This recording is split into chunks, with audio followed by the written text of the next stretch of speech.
Ultron is, of course, the classic robotic Marvel villain who was created by Roy Thomas and John Buscema back in 1968. He was created by Hank Pym in the comic books, but when he made his live-action movie debut in 2015's Avengers Age of Ultron, he was inadvertently created by Robert Downey Jr.'s Tony Stark and Mark Ruffalo's Bruce Banner. In the end, the powerful metallic antagonist was seemingly defeated, but there's a theory that he'll actually return in the Marvel Cinematic Universe in Phase 4. In this video, we'll be discussing how that might be possible.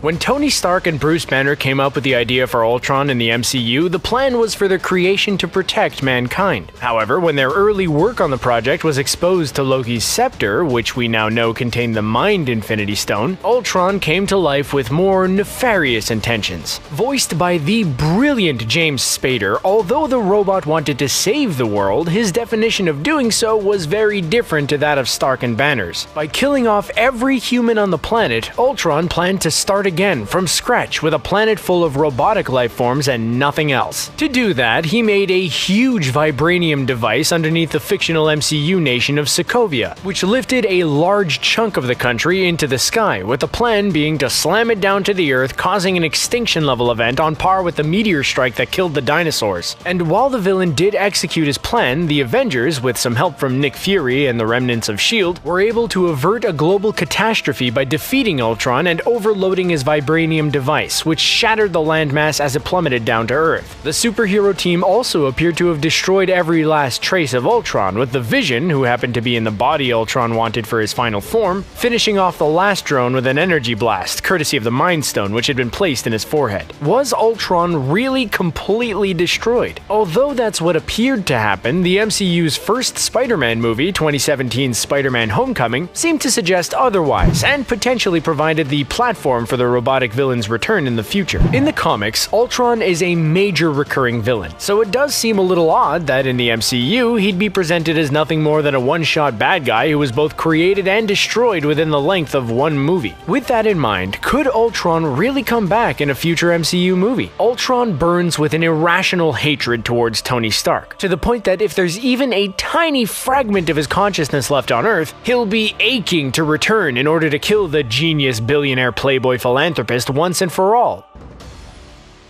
In Avengers Age of Ultron, the titular team of heroes spent most of the movie on the back foot, reacting to their robotic nemesis's every move, which he wasn't making easy for them by any stretch of the imagination. It really wasn't until towards the end of the movie that the heroes started to get the measure of their opponent, and luckily for them, by the time they took on the robotic bad guy in the Battle of Sokovia, they had Vision's help. Without Paul Bettany's green, red, and yellow vibranium android, they really would have struggled to defeat their metallic scourge, and the human race would undoubtedly have been doomed as a result. It was at that point when Tony Stark started to understand just what kind of life form he was up against. While Ultron was a sentient being, he most certainly couldn't ever be described as life as we know it. He was an artificial intelligence, or AI for short, and in simple terms, was essentially a computer program gone rogue, which means his natural habitat wasn't the physical world, but a virtual environment, such as the internet. He existed in digital systems, transmitting himself virally across computer networks, but fortunately for the Avengers, his somewhat psychotic nature meant he wanted the satisfaction of defeating the Avengers on their plane of existence. As a result, he craved a physical form, and he built bodies for himself to reside in under the control of a hive mind with which he would take on Earth's mightiest heroes. By putting all this information together, Tony Stark was able to figure out what was required to defeat the murderbot that he and Bruce Banner inadvertently created. To begin with, Ultron had to be isolated, so he only existed on local networks, and Vision's role in all this was essentially to act as a living firewall, preventing Ultron from escaping onto wider networks or the internet. Then every single body in which Ultron resided and every single piece of Ultron tech had to be destroyed. Stark was all too aware of the fact that if just one single sample survived, then it was more than likely that Ultron would be able to start his plan from scratch and would wreak havoc all over again.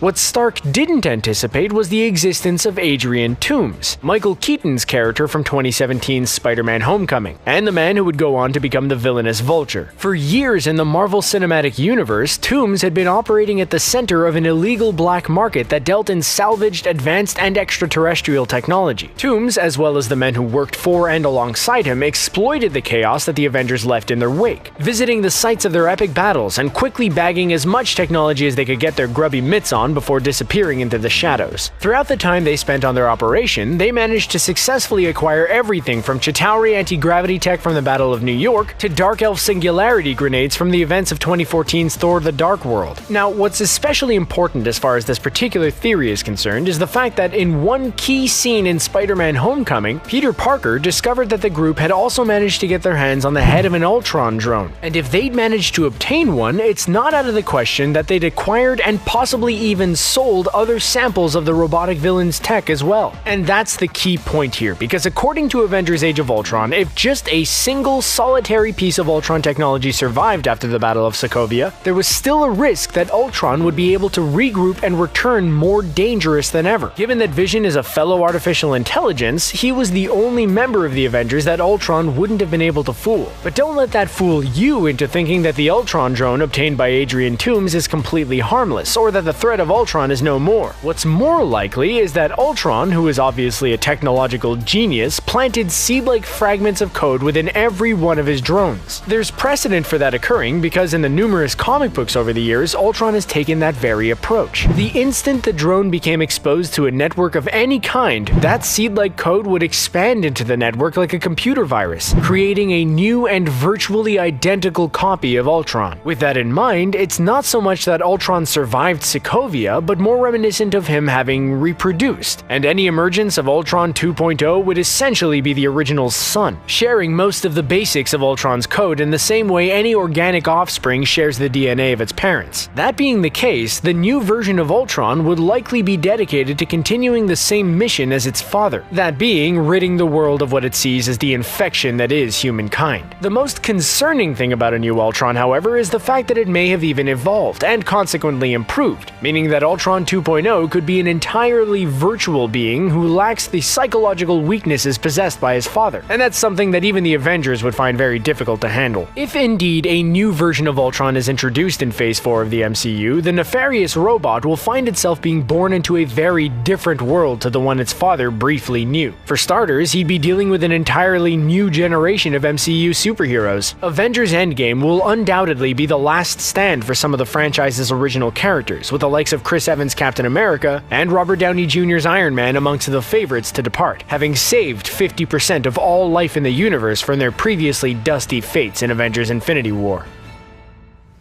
As far as Ultron 2.0 would be concerned, the absence of those guys would definitely be a big deal, at least if the robotic villain retained the original's hatred of Tony Stark. It may, in a strange and twisted way, even grieve his loss. Of course, there would be no doubt that the new Ultron would quickly get himself clued up on the new generation of Avengers in order to identify those who would undoubtedly oppose him, as well as exactly what kind of threats they would pose to him. Which brings us to Black Panther and, of course, Wakanda, because it's very likely the new Ultron would be absolutely fascinated by Wakanda. When the events of Avengers Age of Ultron took place, Wakanda was still a completely isolated African community, and all records of it suggested it was nothing more than a third-world nation, with farming as its primary industry and main source of sustenance. Its computer systems were also completely shut off from the rest of the world, and with no network links into the country, Ultron really didn't have a clue how advanced their technology actually was, and he wouldn't have even realized how close he was to finding out more about it despite interacting directly with Andy Serkis's Ulysses Klaue in South Africa. In 2018's Black Panther movie, however, an important moment was depicted on screen, in the first of the two credit scenes, when T'Challa committed his nation to revealing itself to the world as a beacon of hope. But in doing so, it's quite possible that he unwittingly provided Ultron with a way into his country. The robotic villain was able to threaten the entire planet using only a relatively small amount of vibranium. So just imagine what he could do with an entire mountain of it. Ultron 2.0 would undoubtedly jump at the chance to obtain more and more of the unbreakable material. One potential threat to Ultron could come in the form of Shuri, as she's said to be an expert in programming artificial intelligence. It's also said that that she's even more of a genius than Tony Stark. But could she outsmart Ultron as well? Regardless of all that, if a new Ultron was born from remnants of a previous Ultron, the new version's goal would surely remain largely the same. He would still want to destroy Tony Stark's legacy, which would obviously mean taking down the Avengers, whoever their members may be at the time, and he would probably want to launch another attempt at global genocide. If indeed that turns out to be the case, hopefully the Avengers will have learned from their past mistakes and make sure no samples of Ultron tech survived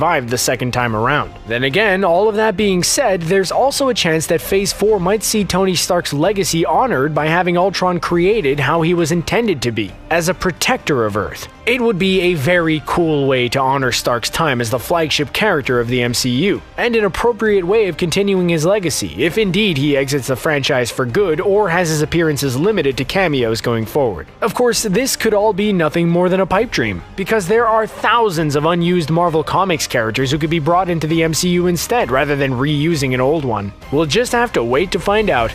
So what do you think of this theory? Will Ultron return in Phase 4? Or did the Avengers vanquish him completely back in 2015? Let us know your thoughts. And don't forget to drop a like and subscribe to Screen Rant for more great videos like this one. Bye-bye, and thanks for watching.